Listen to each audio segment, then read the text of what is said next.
UFOs, monsters, mysteries. You're listening to Talking Weird.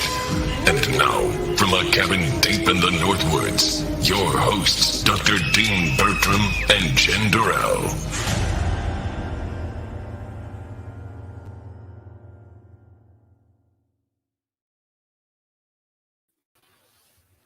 Well, hey, baby. Hey, baby. How are you feeling tonight? I know you said you were a little under the weather.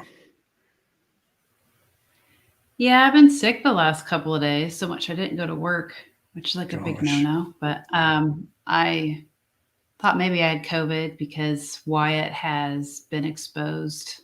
Oh gosh, the last 2 weeks. I mean, the school around here is even closed because we didn't have enough teachers. So I got my test back. I'm negative, so that's good. So that means I can go back to work. So I still feel like crap. Every second person seems to have the COVID or the Omicron or whatever the devil it is at the moment. Mm-hmm. Well, hopefully you'll be better soon. Anyway, any other exciting stories from the week other than being unwell? Exciting stories? No. I was sick Thursday, so I missed my class. My what were we doing? Automatic writing class. I'm totally bummed about that. I don't have anything exciting though. Well, that would have been exciting. A little boring. That would have been exciting.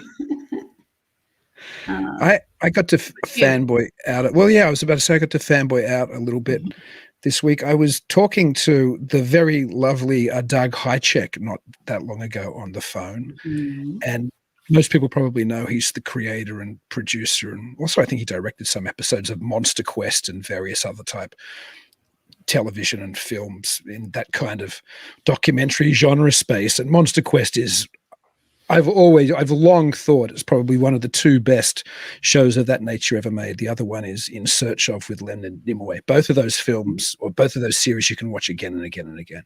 I don't know how many times I've watched In Search of and how many times I've watched Monster Quest. Anyway, when I was talking to Doug on the phone, I mentioned to him that that my daughter is a fan as well, who's probably a little young for Monster Quest. I don't watch the extra scary episodes with her, but she likes some of the more harmless Sasquatch ones, and she loves all the lake monster ones. Like she loves stuff about Loch Ness Monster, and she loves things about like extant pterodactyls like the ropens in Papua New Guinea and the Mekele Mbembe brontosaurus type creature in Africa. So she knows Monster Quest. She's quite familiar with those type of episodes. And anyway, I told her I was going to be talking to the creator of Monster Quest. She was very excited because it's one of her favorite shows. And when I told Doug, he said, "Oh, I'll send her some stuff out." And I thought, what just a sweetheart. Because I don't think he has much Monster Quest swag left because the show's been finished for like over a decade. Anyway, I'm wearing my daughter's. I'm going to take it off in the segue, but I'm wearing my Doug Hychek signed Monster Quest cap. Actually, my daughter's. I have never put it on before, just before the show. My daughter was running around with it the other day, and she got some DVDs from these wonderful signed posters, and just absolutely. Anyway, if Doug happens to be listening, thank you. What a sweetheart. We have to have Doug on, actually. I've been meaning to have him on for 2 years. Speaking of, I think it is our 2nd year anniversary show tonight. I think it's been 2 years since you and I did it together.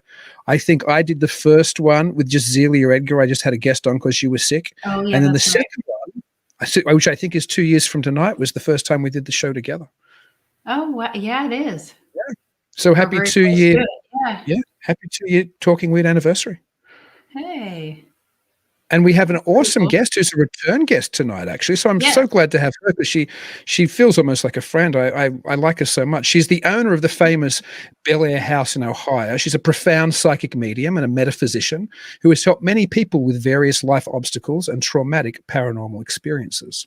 She is also an experienced paranormal investigator, has appeared on numerous television programs, and is the author of 2 books titled 1699 Belmont Street and Paranormal Confessions, and is currently working on a new book and a number of documentary films or a documentary series, which is what I think we'll be talking to her about for quite a bit of the show tonight. I'm looking so forward to hearing about all of her new projects.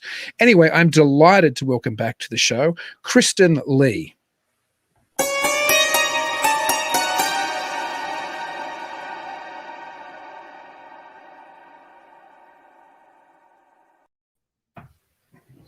Hi, Kristen. Hey guys, how are you? Great. It's so good to have you back. Thank Yes. you. Thanks for having me. I was really looking forward to talking to both of you tonight. Oh, good. We were looking forward to talking to you as well. Yes, for sure. So, do you want to tell us a little about what you've been up to lately? Any projects? Sure. I was listening to you before I came on. Mhm. I'm so sorry you're not feeling well, Jen. Yeah, I know, but Screw it though. I'm here. Week. Yeah. Wow. I hope you feel better soon. Yeah, Yeah. I should. Yeah.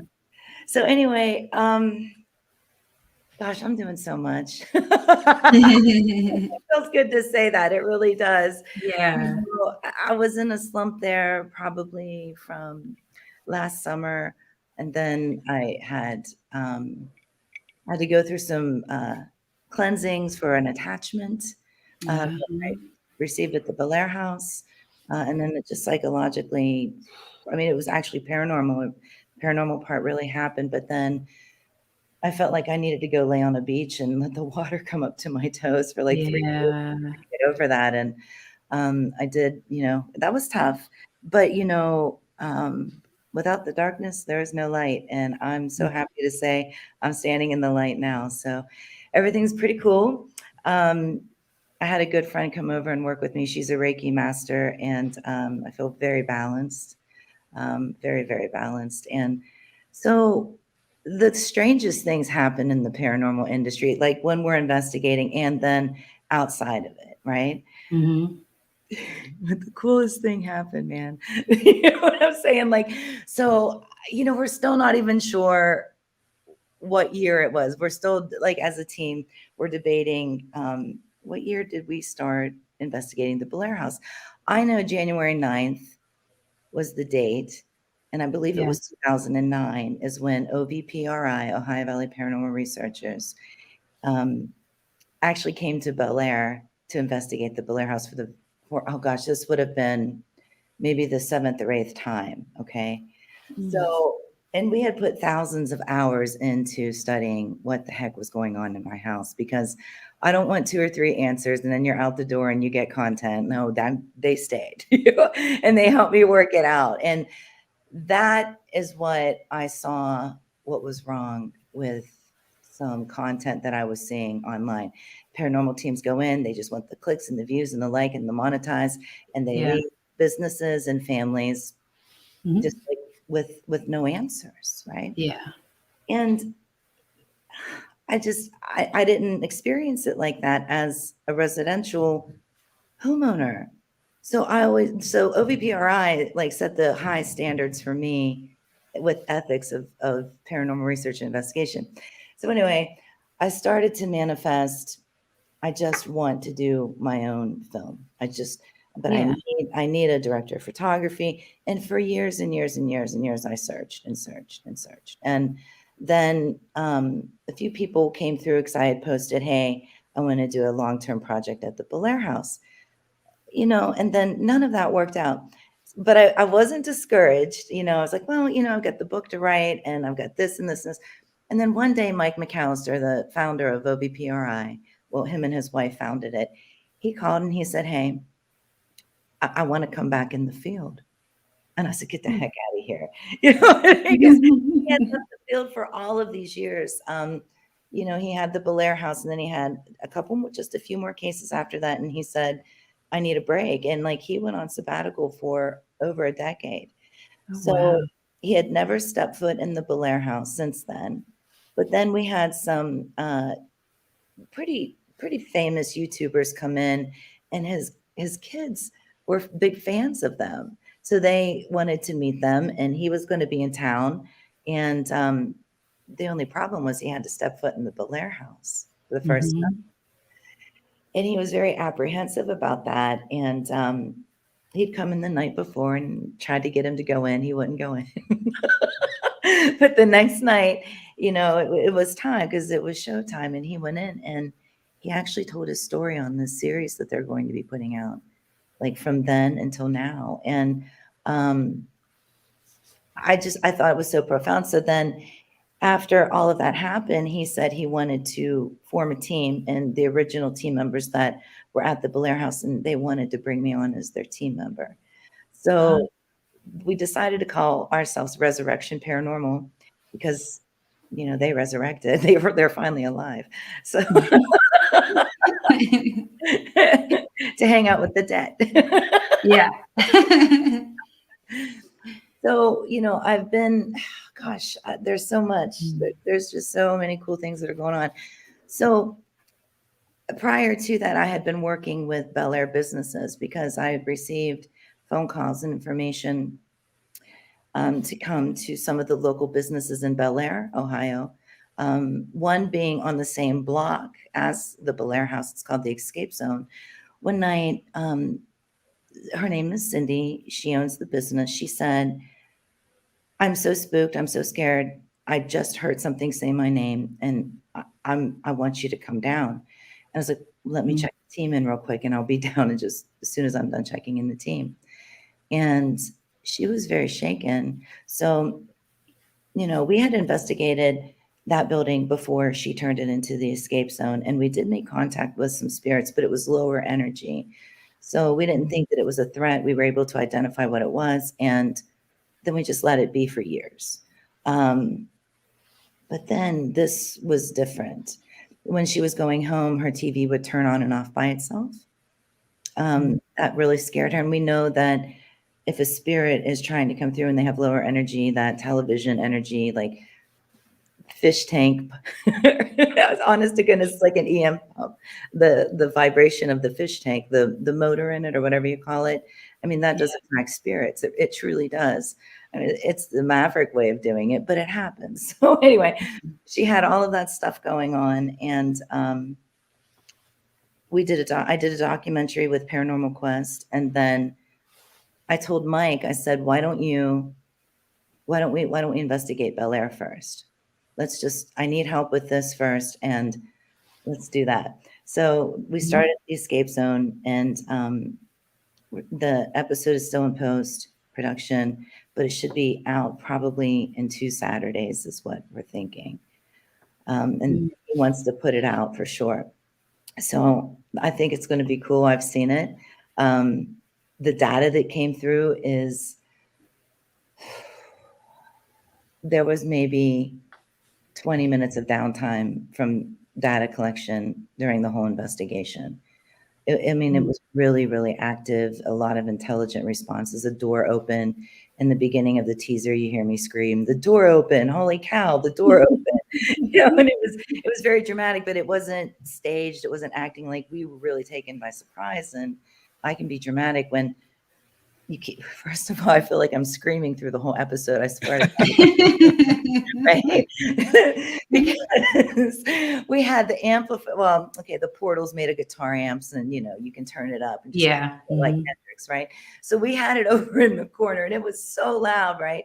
But we also had the microphones adjusted to the camera and stuff like that. So, but I couldn't hear, and I felt like I was playing music again, and I was screaming the whole time.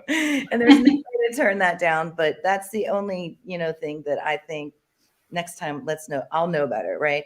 So, because it was my first rodeo doing something like that with our team. We hadn't investigated in over a decade. We felt like 12-year-old kids seeing each other again because it was just so cool. We'd all changed. Like when they left me, I was like this broken person that didn't understand what was going on. I had an idea, and I remember with them, I heard my very first voice come through the old Hack Shacks, right? I heard a little girl say, "Hi, Kristen." It's like, whoa, if you've never heard anything like that before. And I hadn't. I mean, that was a big one. So and then when we finally get in there, here I come in like Joan of Arc, all bad. And just I know what the heck I'm doing now, and it was so cool, man. It was just it was the greatest. And then shifting gears here, oh gosh, it was probably around mid-October. A friend of mine, Danny Shackle, came down from Morgantown, West Virginia, and he brought his really cool friend with him, and we went into Secura. We just went in to eat, right? We were just going to investigate the Bellaire House, and they were, we were going to film a little bit of things and make a pitch. And but it turned into something bigger than that. Wow. We have just been, when I say we, I say me and my people, my like spiritual people that have been guiding me, and I'm not delusional. I know coming from a mental health field would be like, people.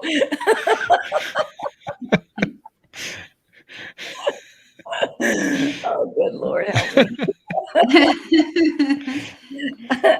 So, we went into the Bellaire House. We did a little bit of filming. We did the seance.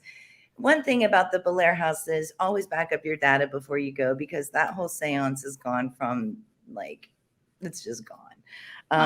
But we were able to go we went to dinner, and I was telling him about Sakura, and I was telling him how there was a big apartment building up above this building.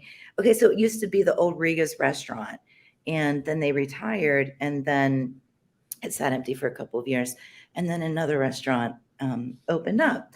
So, but upstairs is this abandoned, beautiful apartment and dance hall, and I believe that they had like dance classes up there, because when I went up there, I felt like a ballerina, and there was the bar that we used to, warm up with the bar when we were ballerinas. So, Yeah.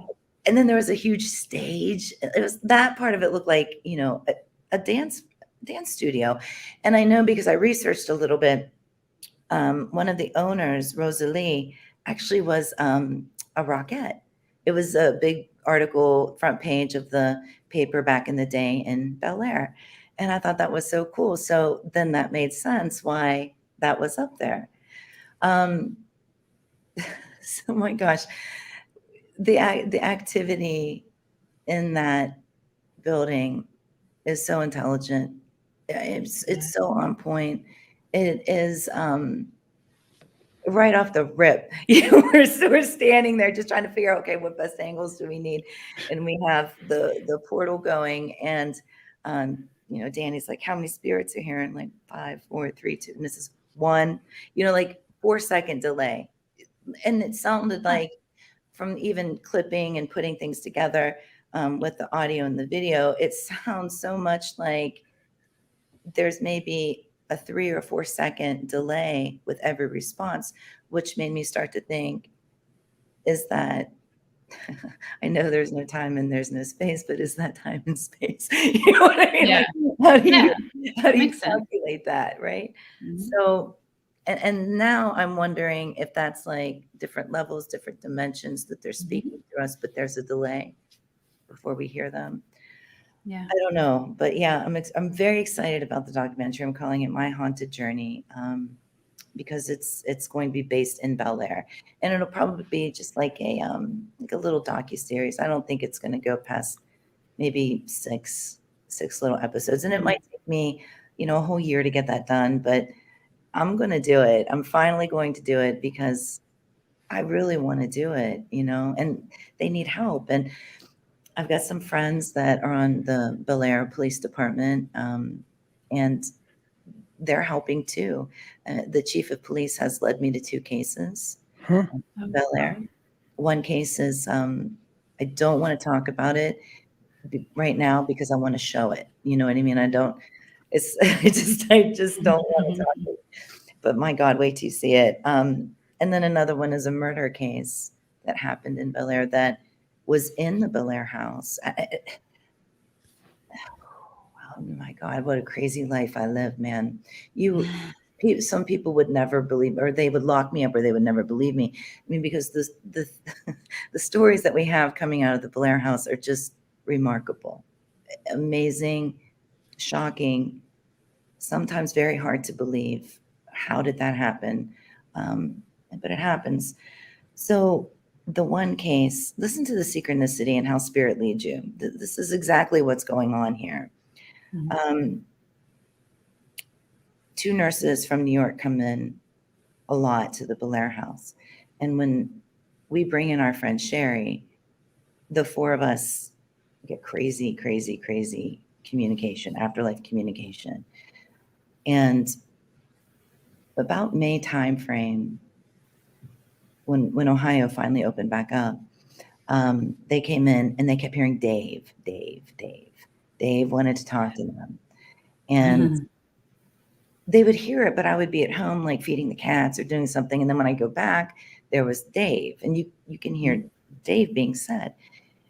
And I thought maybe it's an investigator. Maybe somebody wants to talk to Dave that was here before. But as the whole week went on, I mean, when we have our girls' week, we have our girls' week. But when it went on, we had investigated a few other places. And then we sat down, and all of a sudden the power went out in Bellaire. Bellaire was just pitch black. There was nothing. And we were talking around the seance table, and Dave came through again. And it turns out that Dave, it was a spirit saying Dave's name. The spirit's name was actually McGarry, and McGarry was murdered by Dave. Ooh. So he was in love with Dave. So he, and if you love somebody and they murder you, of course you're going to probably say their name a lot. First of all, you like them. You're probably not mad at them because you don't know what they did, because, it just happened. Yeah. So nobody explained it to you, unless there is, St. Pete that will explain it to you. I don't know if we'll figure that out later, but it was the most remarkable part of it was that we were trying to Dave and then murder four-wheelers. Then it said the market, Frizzy. And I was like, well, Frizzy's on West Bellaire, And so I was like, Nicole, look up murders, Dave, West Bellaire, and McGarry came up. So we read the whole article, and Nicole, she likes a lot of good confirmation. So what she was reading, then she started to ask questions. Did this happen? Did this happen? And all of a sudden Dave comes through, and the McGarry boy came through, and he said, you're reading it. You tell me. So it's like, what? Well, yeah. What? And then it's really hard to concentrate because you got the energy rolling, the spirits are talking. Yeah. To not have that that stun like a baby bird falling from the nest. Yeah. How do you work through that? Like, whoa. Well, yeah. What are the different kind of challenges you're finding when you're filming a show and investigating at the same time? Like, are you presented with different challenges when you're responsible for the investigation and the production of the show? Yeah, I tried to work with the director before, and I've worked with directors before on different television shows for TV, but like filming a documentary, filming a series, I've worked with the director before, and I realized I would like to have some input on how things can go, because I'm pretty creative and I do this stuff all the time. So, yeah, I love it. It's the challenges though are, you never know what's going to happen in the paranormal. So you always have to like shift gears and be on your toes, right? That's a big one. You can't go in with your notebook. The only thing you can maybe gauge is like lunch. It's like at 5:00, and that makes no sense to me at all. Lunch is like noon. So it took me a while to actually learn like that kind of a schedule. You know what I mean? It was just strange. And I still don't know like the proper terminology where you stand, or I was just like, let's try it this way. And then I quickly show what I think. And then typically everybody just, they get into themselves and they are themselves, and it happens. So I think it's being in time too. And, there's hiccups sometimes, like when you're recording and all of a sudden your batteries just die because, the energy is just like sucking the life out of them. That's a cool thing too. But we do have that documented too. We have Danny coming out of the back room and saying, my camera's dead. Like, and we had only been filming for maybe 15 minutes. So, oh, wow. Yeah. Yep. But that didn't take long. No, but there's this old building in Bellaire that is part of a speakeasy. And I had no idea Bellaire was a speakeasy. And the information that just literally comes to my front door, the chief of police sat right here in my dining room, and he told us a lot of things. about Bellaire, and he's really showed me a lot of different cases, and I think it's going to be cool to hopefully get all of it documented. Yeah.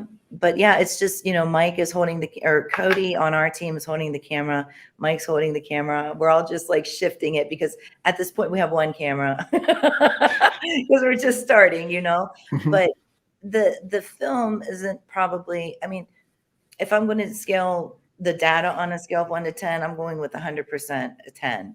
But the filming, I'd say maybe 40 to 50% because we've got a lot to learn. We really Oh, do. of course. I can't wait to see it, to be Yeah. honest. I'm looking Yeah. forward to it.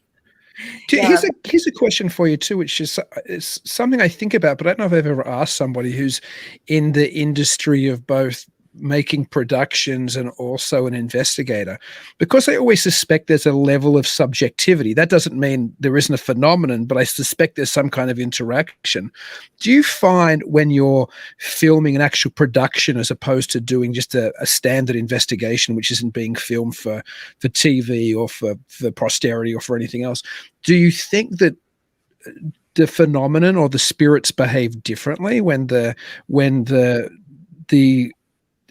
it seems to be a more important production going ahead, for example? Is there a difference in the way the phenomenon acts? Well, two things with that. Remind me to tell you about the cameras in the Bellaire House because I'm going to tell you the other story first, and I might Okay. forget the cameras at the Bellaire House. Okay. So I think the biggest thing with that is, well, let's call it, for lack of better words, spiritual performance. Right? Okay. Yeah. So if you go in there and you are you, 100% you, and you speak to spirit every day anyway, there might be, like I said, your spirits that walk with you, they also might be able to help build that spiritual rapport to where you get some level of data, Yeah. But I've seen, I've seen a lot of people not know that and just walk into a location and just turn like in there for 10, 15 minutes or seconds, and say, yeah, I don't feel anything. Well, boy, man, you've only been Yeah. there like half a minute, Yeah. like chill out for a little bit. And I think the biggest thing is if you are a producer that is trying to produce an amazing show, have whoever you are filming, whoever the talent is, actually speak to them and share memories or share life events, current events, something. Build that spiritual rapport first. Yeah. Because you just don't walk in somebody's house. Hi. Right. What are you cooking? Okay, it's time to eat. You know, Yeah. you go in and you're humble because you're walking into somebody else's home. And I think that a lot of people get so excited they forget that. I see a Yeah. lot of people nowadays this is good. We have evolved a little bit as researchers on and at large. I see a lot of people saying, "Hi, my name is Kristen Lee. Thank you for coming in. We'd love to talk to you." And then they do it all in their team circle. That's very respectful, and I feel that builds some trust. But if you're trying to connect to a deceased loved one, or if you're trying to connect to somebody that is historically known, you have to talk about experiences. And I've noticed this because I've watched it. They're going to hear you, but they're going to feel you more. They're going to feel that energy that you're putting out, which is going to make that connection. So for that could be an obstacle if people don't know that, you know what I mean? So hopefully we can spread the word and that obstacle will be no more. Yeah. And the cameras at the Bellaire House, you asked me to remind you. Oh, yeah. Yes. Yes. I totally forgot. See? Yeah. Uh-huh. All right. So spiritual performance. Lack of better words. We had put Amcrest static cams in the Bellaire House to roll 24/7. And the reason why we do that is because we want to see if there's any activity.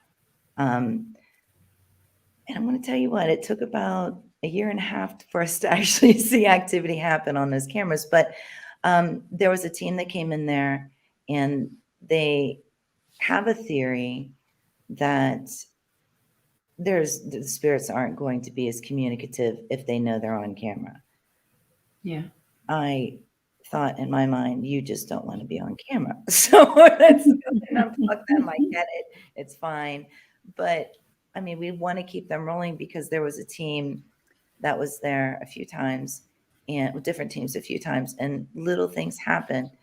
But this last time, I posted it on Facebook. when this team rolled out and they were gone, a couple hours later, I get a notification on my phone. It's a great big green line on my phone comes up when there's activity. Normally, it's the neighbor leaving and headlights coming through the window, so I don't really pay attention. But then one of the moderators called me, and they said, "You need to turn on the cameras right now and just listen." And there was footsteps, like big boot footsteps, and there was door slamming. And my husband today, he was still rolling back the tapes to see if this cat ball moved, because I think the team that was there left a cat ball, and it was right in front of the wardrobe up in the attic, and we have that part of it saved.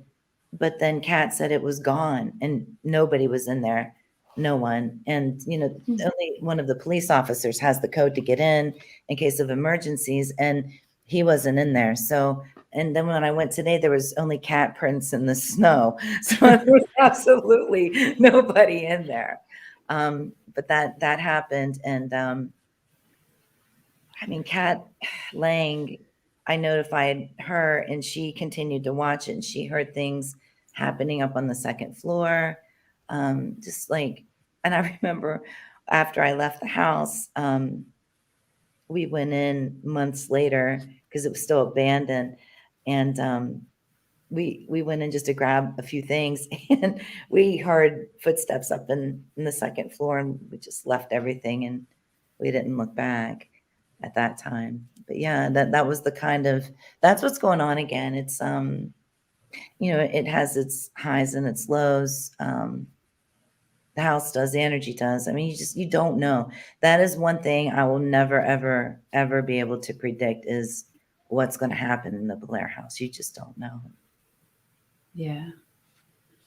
So with what you've been working on, you had mentioned working with the sheriff, the police department, and different, murders or whatever. So my brain is not working well because I don't feel good getting my words out.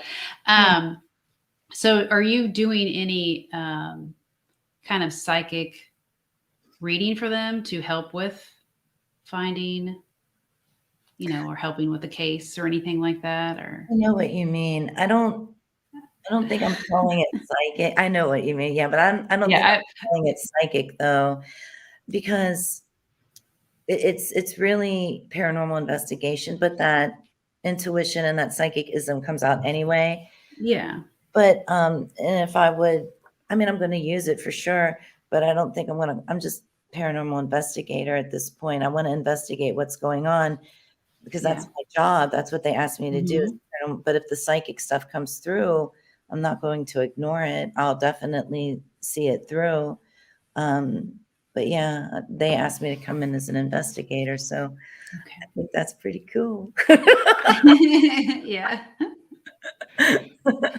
You mentioned the ebbs and flows of the energy of the Bellaire house before. Do you have any theories as to why that happens? Or has there ever been anything which you've gone, it's interesting, this happened, and then as a result, the energy changed? Or I think it has to do with people that come in there. Everybody has a different frequency and vibration. I also think it has to do with the residual energy because that's a different frequency and vibration.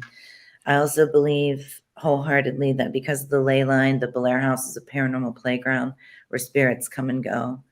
And sometimes I ask for specific spirits like Edwin, Lyde, Jacob, Eliza, and I don't hear from them for quite some time.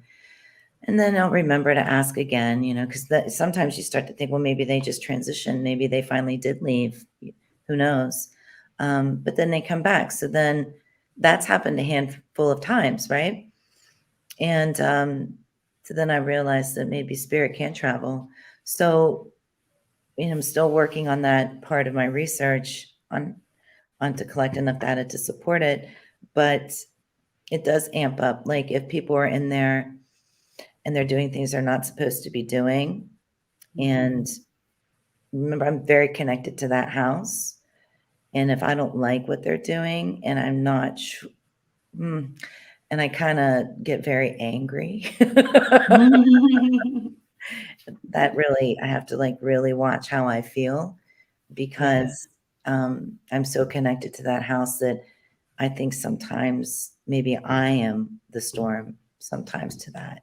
Maybe it's me, maybe because sometimes back in the day, there was a lot of argument. When I lived there, there was a lot of arguments. There was a lot of disagreements. There was, the house was just trying to separate and divide, right? Back then.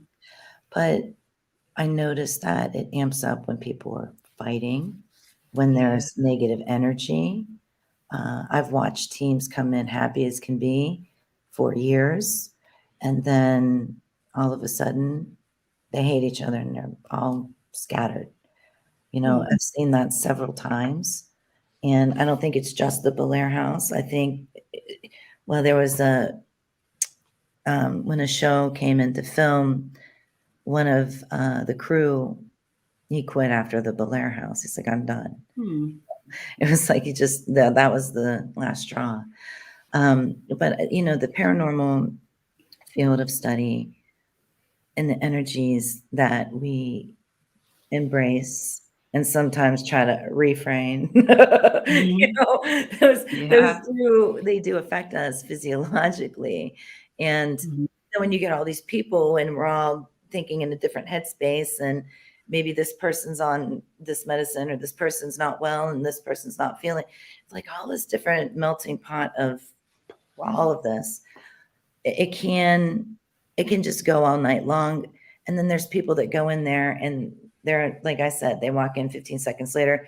Yeah, I don't feel anything. Okay, well, you just shot yourself in the foot because you already told yourself you're not open to this. And it's not like I can come up here and, get my dragons out and cast a fire and cause paranormal activity. I can't do that. You know what I mean? Yeah. No, and we're not supposed to do that anyway. But that type of person, now you're not going to have anything. You just may as well pull up, Boopoly or Haunted Yahtzee and set up some board games and enjoy yourself, because and I've watched people go in and do like a 2-minute EVP session and not introduce themselves, and the house is just like, okay, we're just going back to bed. If you don't want to be respectful to us, we're not going to talk to you. And we're not even going to acknowledge you're here. We know you're leaving in the morning. Yeah. So that happens. We had some negativity that happened last spring, I think it was. There was somebody in the basement that shouldn't have done what they did, and it did rock the house very badly. I was very sick for a while after that. That was a bad time, but and it's not. We're still waiting on the bishop to come and do a minor rite of the house. I think it's really amped up. I think that contributed to it. People go in with wonderful intentions, like great intentions, and they're the kindest people in the world, and sometimes they come out with scratches on them. Some people come out with, oh my God, I can't believe this. My mind is blown, and then knock on wood. We don't have very many negative people, right? I don't really want to double knock on wood. Yeah. I think people nowadays know I just don't tolerate bullshit. I just don't do that. I'm not up for that. So they leave me alone. But yeah, the craziest part about that house is the prophecies. Honest to goodness. I mean, we collect this data, have this audio data, have this video data, and we kind of have an idea where it's going. And then we're like, show us the path to the documentation, show it to us, prove it to us, put me in the direction where I can find this information to prove what we just pulled through this data.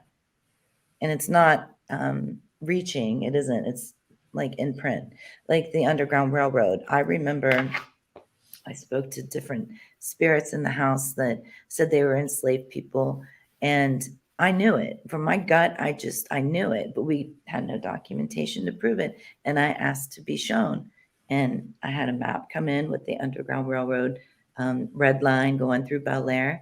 I found out that Reverend Truman of the United Methodist Church in Blair, right across from high school, actually housed enslaved people there. And then Jacob Davis, the founder of Bellaire, Reverend Truman, Jacob Hetherington, Bellaire House, Jacob Hetherington, and then Captain Fink, they were all abolitionists. So that happened. I mean, it really happened. And I wouldn't have known if I wouldn't have said, show me. And one of the coolest things that really was like a bonus, like the cherry on top of the cake, right, was when I found the church, there was some pictures and images in Google to see it. And the inside, it had a 7-day star back in the day. They don't have it there anymore.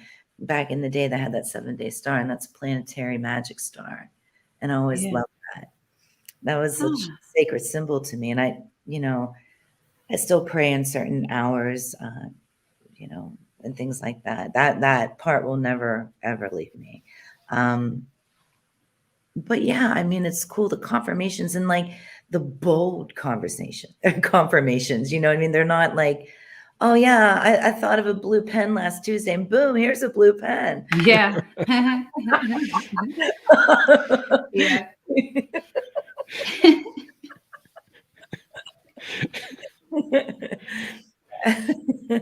I mean, I don't know if I told you, and a lot of it wasn't in Paranormal Confessions because I wanted to make it a whole chapter, but they didn't think it was strong enough. But my God, with data and research, it was the strongest thing I've ever witnessed and been involved in.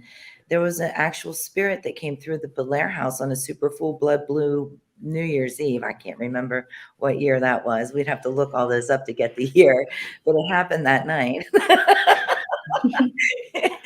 And I made contact with a slave named Gary, and he was living in a cubbyhole. Did I tell you about that? Yeah. I remember reading that too. Yeah, because I read your book. I was like, wow. Yeah.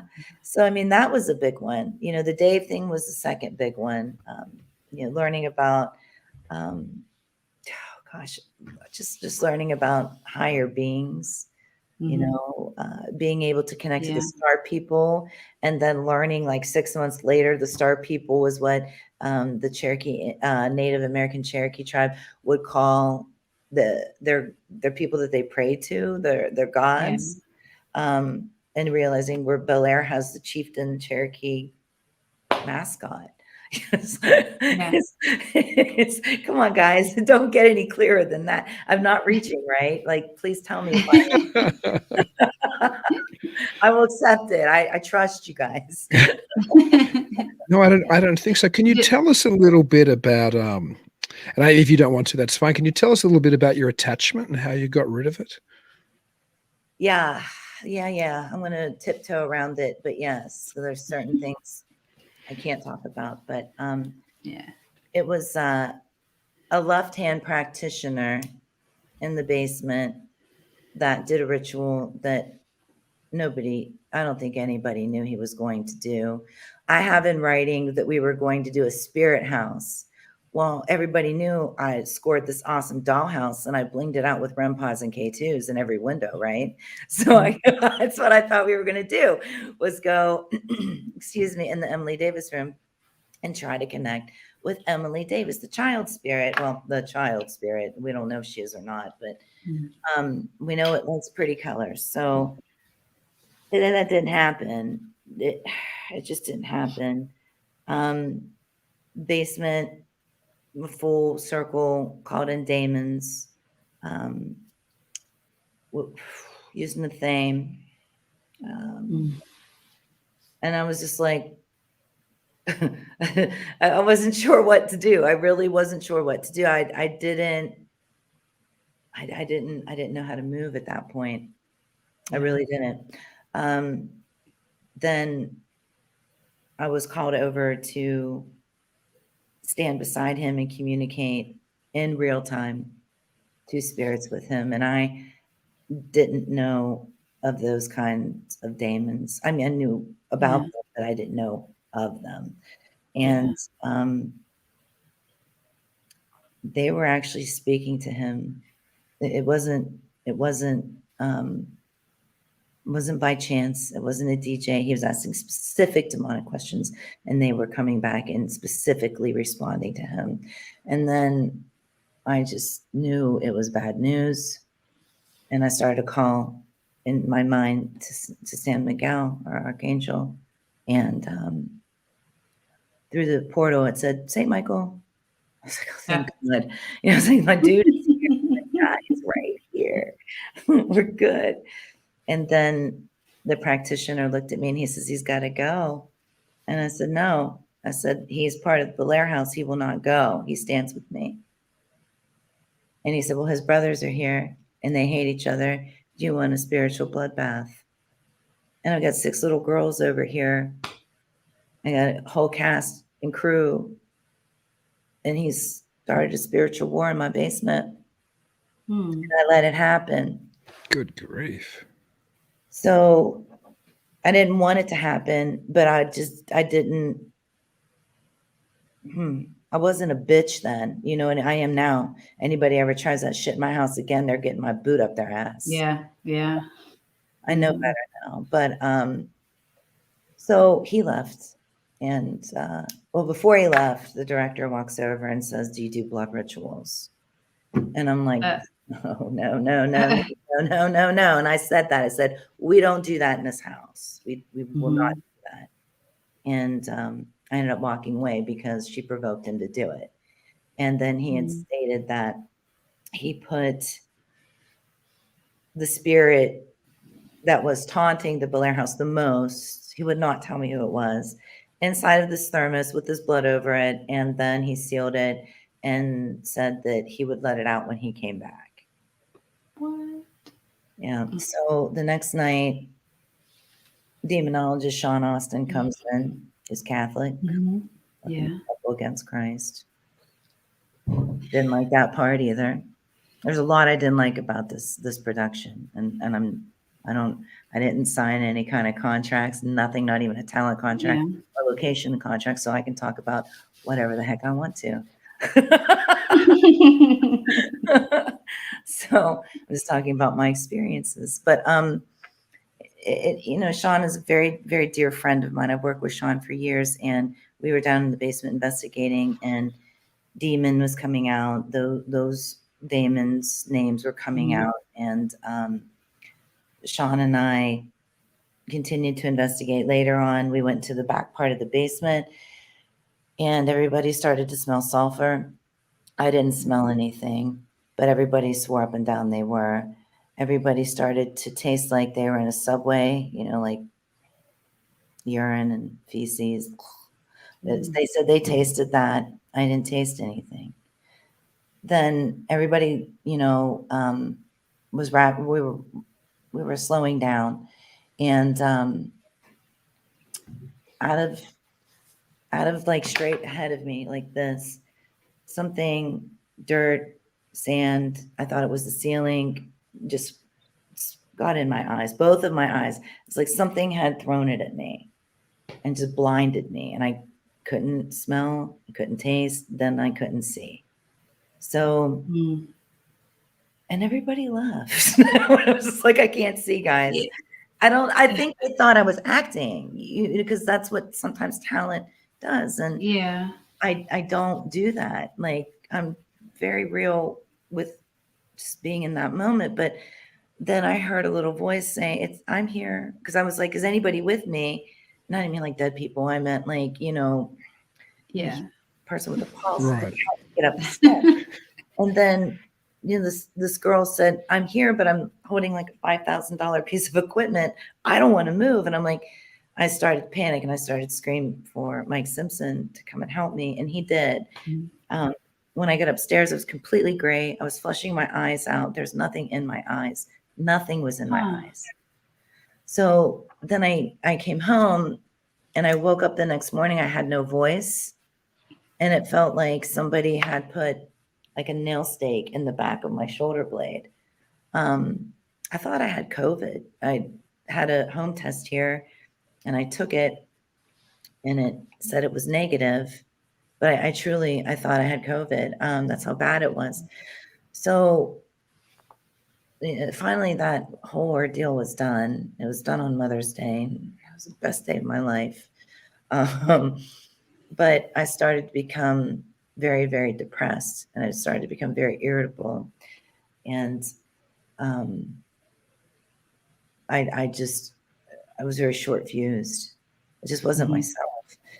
So, and I think it had a lot to do with I didn't like how the way that things were done in my house, and I was super mad what had happened in the house.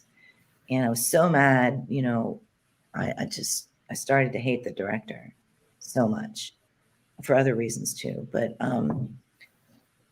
then that sinking into that despair and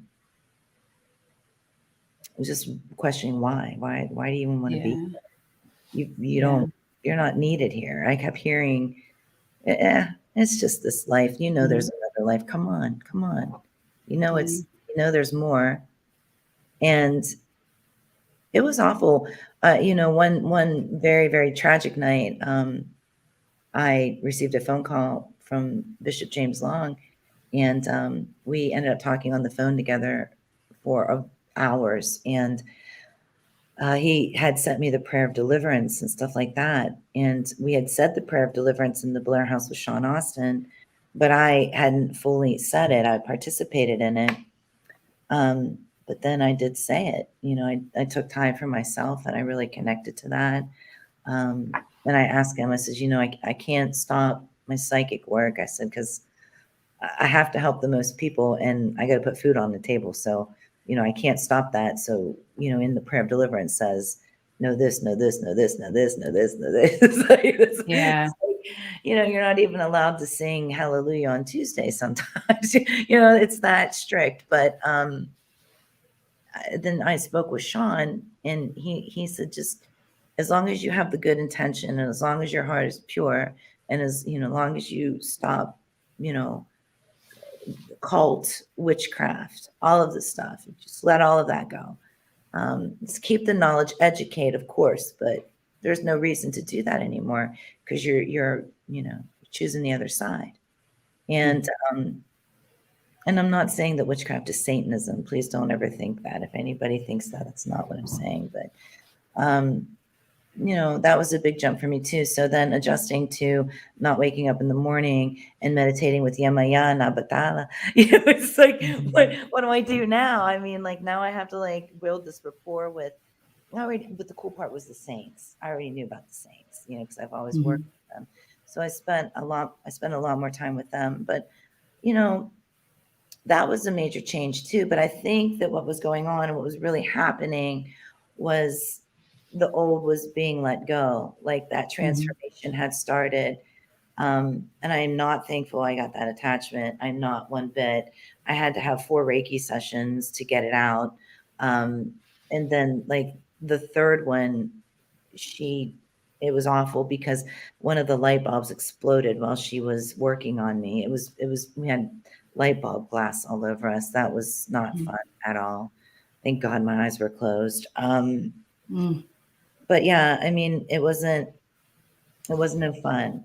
And I really don't wish that on any human being in the world. None. Yeah.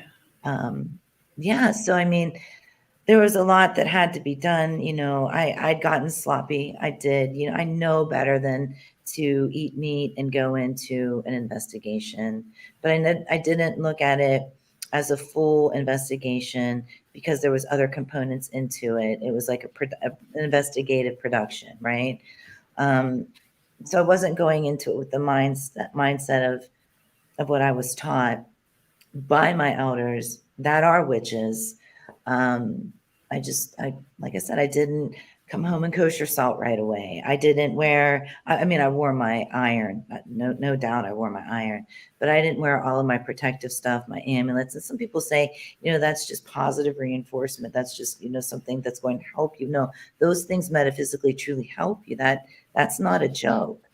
Like the crystals and different rituals that you have to do before and after, like dark locations, very negative dark locations like Bellaire and other Yeah. locations. I mean, I wasn't doing it. And then, during that time after that, I was like, well, this is how crazy it got up here for a minute. I remember I couldn't even move when I went down to the Bellaire house to film that next day when I woke up and had no voice. I was like this. I was turning to people to talk to them because I couldn't have any mobility to my neck. And I was sitting there actually thinking, they're not going to pick me. They'll pick her over there. She'll be the target today when I was already the target. So it took me about 2 months later to call the left-hand practitioner. And I was like, what the actual F, man? Like, what happened? This is how I feel.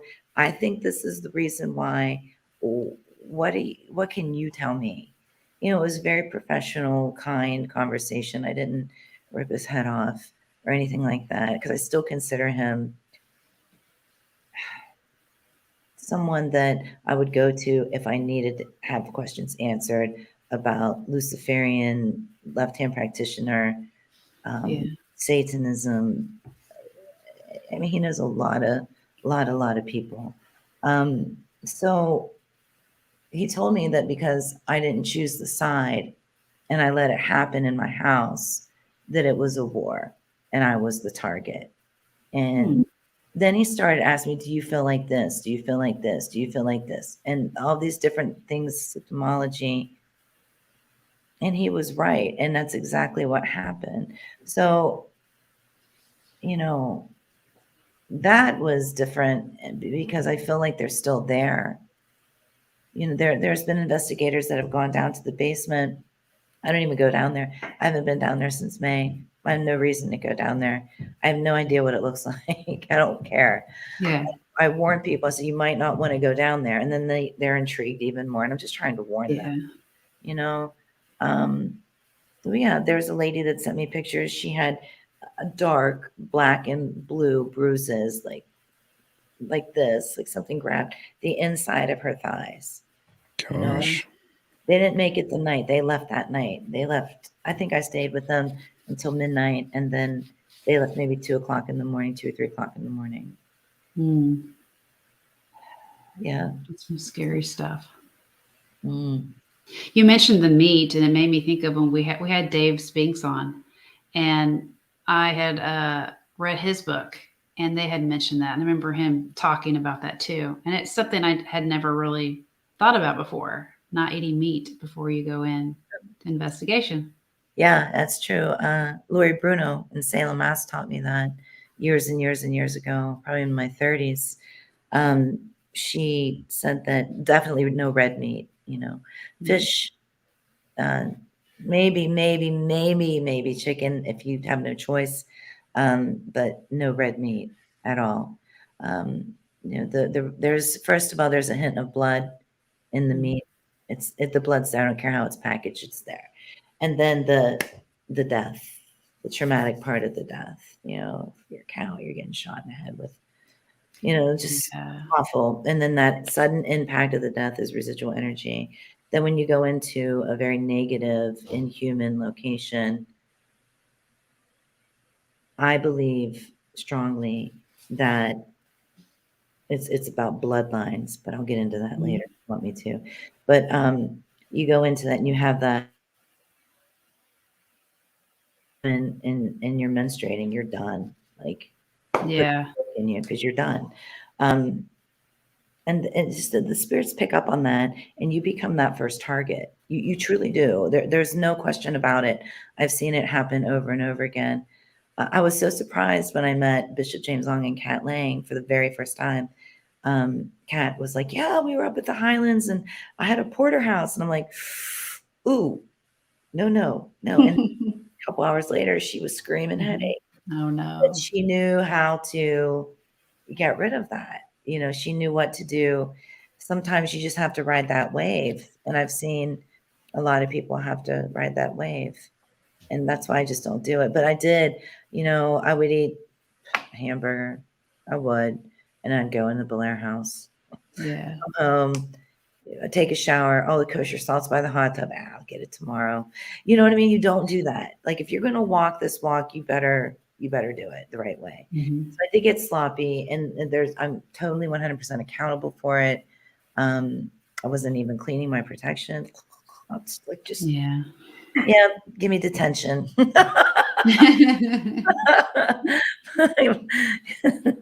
it happens, Yeah. So did you notice anything when it comes to the moon phases? Like lately we've had a lot of retrograde, and I noticed my mood just, it's been crazy. So do you notice the paranormal kind of amping up too?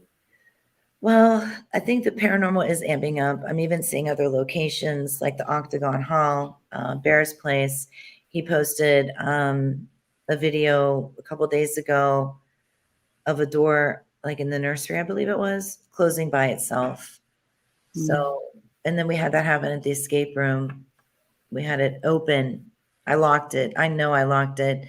It was the cutest little door in the world, and I locked it. Wait till you see it on the video.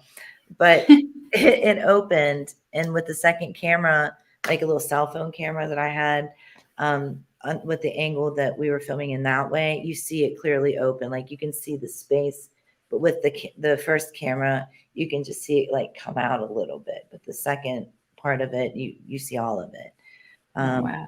And then there was, I don't know if I'm just going to, we may, I'll just say we may, we may have got, we may have been able, yes, one moment.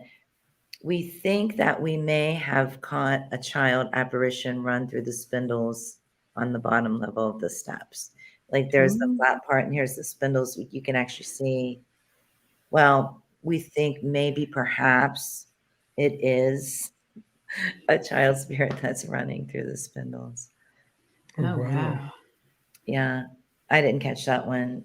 We caught it.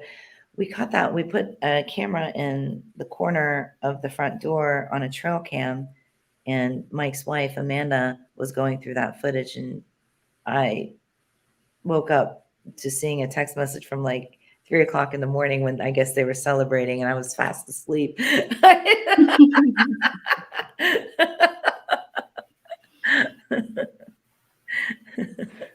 Can you tell us a little bit about your upcoming book project, or the book you're writing at the moment too, Kristen?